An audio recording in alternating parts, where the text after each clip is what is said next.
देखिए, मैं कोई किताब नहीं पढ़ा हूँ। तो आपसे मेरा एक सवाल है कि आपने ऐसी कौन सी किताब पढ़ी, ऐसी कौन सी किताब पढ़ी कि जो आपको जो है इस आंदोलन में आपको आने पे मजबूर किया, और ऐसा क्या है जो हमारे युवाओं को बताना चाहिए कि जो यहाँ पे आंदोलन करने के लिए आए हैं, उनके पास ऐसी कौन सी विचारधारा होनी चाहिए कि जब आप यहाँ पे आए तो सपोर्ट करें, सहयोग करें, ऐसा है? देखिए, मैं कोई किताब नहीं पढ़ा हूँ, बल्कि जो भी हमारे संविधान में अधिकार प्रदत्त दिए गए हैं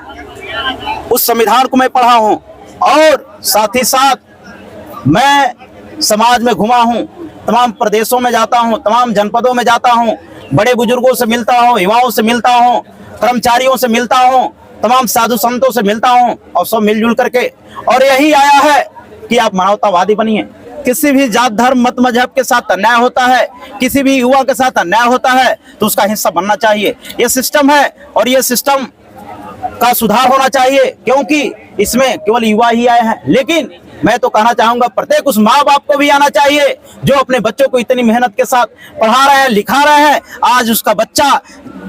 इस सिस्टम का शिकार हो रहा है, और अगर इस सिस्टम में सुधार नहीं होता है तो प्रत्येक माँ बाप को ये कसम खाना चाहिए कि इस सिस्टम का अगर सरकार सुधार नहीं करती है तो इस सरकार को उखाड़ फेंकेंगे। इसमें किसी कोई संदेह नहीं होनी चाहिए, क्योंकि जो भी ये कुर्सी का पावर है, जो ताकत है, ये बाबा साहब भीमराव अम्बेडकर द्वारा दिए गए संविधान में जो मत का अधिकार है उससे ही वो ताकत दिया गया है। इसलिए इन युवाओं को